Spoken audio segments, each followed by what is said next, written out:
Hello, hello, hello. Today we're taking a look at the market economy. We've already gone through the command economy, so if you need to have a look at that, look at the last video. Let's get started. So we can see on here there's a scale. The closer to this side of the scale, the closer we are to being a command economy, meaning the government has lots of control. The further we move to this is where we're around 50-50 government control, or should I say public control. Public companies run by the government, or SOEs, state-owned enterprises as they're known in China, and then private companies run by private businessmen. And then over here we've got a pure market, which is almost 100% private businesses with very little government involvement. When we get to the extreme, it's like a country that doesn't even have a government. Think of some of those war-torn countries where the government changes hands every 5 minutes. Right, let's have a look at the pure market then. This is the definition. Get this in the noggin. We need it. Decisions are taken through market forces, demand and supply, the invisible hand. The idea that businesses are going to change prices based on what you want. And if you don't like the products they sell, they will change them to what you want because they have one goal. What is that goal? Lovely, delicious money. Don't forget it. So, millions of households make the decision of what to buy and what to produce. That's the market mechanism. No government involvement. In reality, there's not many places that are market economies, but this is an extreme example of little to no government involvement. I like this little joke on the right. Capitalism, classic. So, businesses make what you want. We look at supply and demand to determine the prices. If you want to get into supply and demand, you can look at one of my other classes on here. And like I said, in a market economy, the businesses are owned by private individuals. So some examples of this back in the day, we had England. England was wild back in the day, hundreds of years ago. They had kids cleaning chimneys. They had kids working under machines called spinning jennies. As these companies during the Industrial Revolution started to make lots of money producing clothing and stuff, regulation hadn't come in to support the employees yet. So the UK was very, very market-based back then. Then we've got 80s Hong Kong and the Industrial Revolution in the US. All times where productivity took hold and countries started to develop across the world.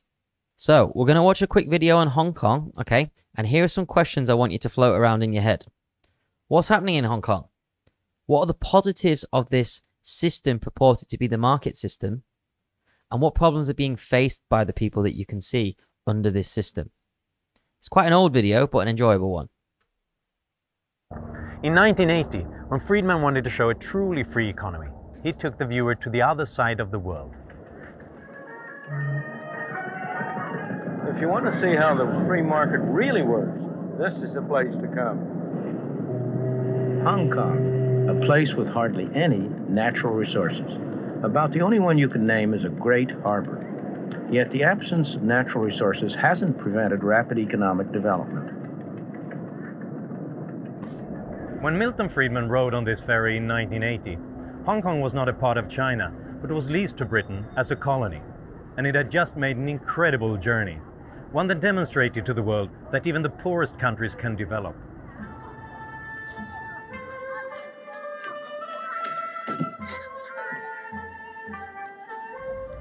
After the Second World War and the Communist Revolution in China, this rock in the middle of nowhere became a refugee camp with millions of extremely poor people.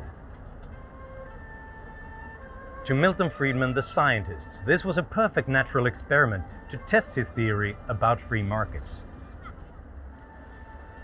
Hong Kong had no prospects, no natural resources and little land that could be cultivated, but almost by accident it was given economic freedom. The British government couldn't be bothered with local Hong Kong affairs, and the governor here happened to favor free markets. So Hong Kong never introduced all those policies that other governments did. No tariffs, no regulations or government intervention in the economy. So the economy could evolve in a natural way. As a result, Hong Kong became an economic powerhouse. When Friedman came to Hong Kong in 1980, it could boast statistics on life expectancy and infant mortality that equaled Western countries. Incredibly, it was on its way to become richer than its colonial ruler, Britain. This thriving, bustling, dynamic city has been made possible by the free market, indeed the freest market in the world. The free market enables people to go into any industry they want, to trade with whomever they want, to buy in the cheapest market around the world, to sell in the dearest market around the world. But, most important of all, if they fail, they bear the cost. If they succeed, they get the benefit. And it's that atmosphere of incentive that has induced them to work, to adjust, to save, to produce a miracle. And what a miracle it's been. Friedman was standing next to the tallest building on the skyline. And just look at that skyline now. There are more skyscrapers here than in all of New York City. Between 1950 and 2000, Hong Kong's GDP per capita increased more than 10 times. Friedman concluded that this success was due to the free market. This hasn't been achieved by government action, by someone sitting in one of those tall buildings telling people what to do. It's been achieved by allowing the market to work.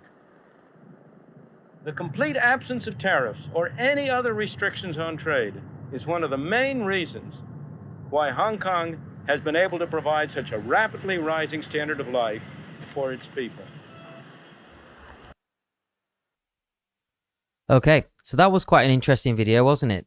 Showing how the British government, as they say in the video, could not be bothered to deal with the comings and goings of Hong Kong. Therefore, didn't bother with any kinds of tariffs or any serious involvement in their issues. This led to some very interesting situations. So you could argue that the system was considered to be laissez-faire, which means, as I just said, kind of a lack of rich input from the UK side. This meant that taxes were low or virtually non-existent, especially when it came to import and export. In this case, this means if you want to send your products around the world, you can sell them for a fraction of the price because there's no export or import tariffs on these.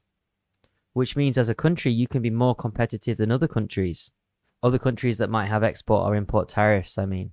And then also they focused on their exports. That became the main driving factor in the economy because a lot of entrepreneurs over there knew that's a good way to make money. They basically had free reign in a globalized economy with great access to shipping. They also became a really good financial center. And I know this personally because when I lived in China, some of the ways to get my earnings out were to go through Hong Kong. Large organizations often put their money in Hong Kong first to get it into China or get it out of China. It's like a healthy bridge between the East and the West. So there were a lot of positives. We had the market economy, we had cheaper products, lots of products, no taxes, bigger variety of products, and everybody working in what industry they wanted to work in. I mean, that was one of the earlier arguments, but I still think society was stratified. There's still going to be a rich and poor demographic that might have more or less opportunities than each other. But let's have a look at some of the downsides of this situation. It leads to vast inequality, growing inequality.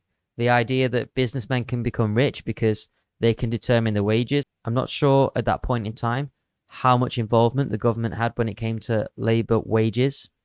But assuming large organizations had a lot of control, they could push down the wage rate. Lower costs of production lead to greater profits, which is a greater incentive to produce them and sell them around the world. However, this means the rich get rich and the poor get poorer. Those at the top make more and those working in the factory make less. They couldn't keep up with building houses for people. This led to an extreme supply issue where prices of housing shot up dramatically. As I said a moment ago, labor exploitation was quite severe. And then, of course, when you industrialize quickly, you can damage the environment, particularly if you're having factories that are polluting the environment or pulling resources out the ground. Unfortunately, however, Hong Kong isn't very resource rich. It's human capital rich, but not resource rich. So after watching this video, I want students to basically work out the advantages and disadvantages of this type of economy. Can you pause this video and write down something you can think of? I know we've already looked at some in the video, but I'm just talking in a broader sense now. So here are some advantages. Lots of choices. That's a beautiful thing. If there's no barriers to entry for you starting a business, this is great. You can just come into the market and start selling immediately. And like I said, companies can produce what you want. It's a free market. If there's a gap in the market and you want something and enough people voice it, eventually that product will get produced. There's so much competition that the quality of products gets higher. This is simply because firms have to outcompete each other to make a profit. So that profit motive drives quality. Unlike in government organizations where there isn't always an incentive to make profit. And this can lead to larger issues down the line in terms of quality, in terms of production, in terms of efficiency. Also, these organizations tend to have lower waste than government organizations because they've got one goal: money, money, money, money, money. And finally, with no tax, the products on the market are going to be cheaper for everybody, and the products abroad are going to be cheaper for everybody, meaning they can outcompete everybody, as I said before. So there's a lot of advantages to this. There are, however, big disadvantages. One of the biggest ones is called market failure, and we're going to get into that later. But market failure is when you have an overproduction of demerit goods. These are goods that are bad for society, or underproduction of merit goods. These are goods that are good for society. If, for example, there was no law against cocaine, like 100 years ago when Coca-Cola might have even had cocaine in it, this will lead to organizations producing this good for a profit. It doesn't matter if it harms the health of people as long as you're making a profit. And this is why regulation is so important. And this is one of the big arguments we're going to talk about later for a mixed economy, where the government can step in and say, hey, this product is bad for our people, it's addictive, and it damages our society, and we're not letting people produce it. And if you produce it, you'll get in trouble. If the government doesn't exist in a pure market economy, they'll just produce what they want and consume what they want. I believe in Canada at the moment, there's an area where people can take whatever drugs they want. You can check it out on YouTube. It's quite shocking if you let the market be truly, truly free like that. Also, these kind of societies can be unstable. Like, you might have a product that sells super well and lots of international customers come about. This massive increase in demand might lead to inflation in society. Then overnight, what if no one wants this product anymore? What if it's a fad product? Bang, bankruptcy, lots of jobs lost, no employment rights. Game over. So the ups and downs based on this in society can lead to crazy changes in inflation or disinflation or deflation. Yeah, this is the kind of concept I was talking about before with market failure. Underproduction of merit goods, underproduction of goods that are good for society. Basically, a government will normally take taxable income and use that to provide schools or hospitals for free for people. If the government doesn't exist, these goods won't get produced. And this is due to the free rider problem. The free rider problem is the idea that if I want to build a road outside my house because there isn't a good road and my neighbors don't want to help pay for it, that's not fair. Why should I pay for something that they get to enjoy? So it doesn't get built. So that's why we need a government to step in and just pay for it using the tax money without even consenting the people first sometimes. Also, a really interesting one is monopolies. If you have a large company that can control lots of land and lots of organizations and has a lot of political power, they can basically dictate the rules of society. They can lower their production, and because there's no substitutes for their product, no one can do anything about it. And governments can come in and split these companies up. It happens all the time in places like England. But without that, this is another kind of market failure. And then finally, what we talked about before, the rich-poor gap is so big, we have extreme poor and extreme wealth all in the same street in society. And what governments normally do is they step in and they redistribute that income. Moving forward then, the next class we're going to have is on the middle healthy ground. And that middle healthy ground is the mixed economy. So stay tuned for that. Hope you all have a good evening, and I'll see you again.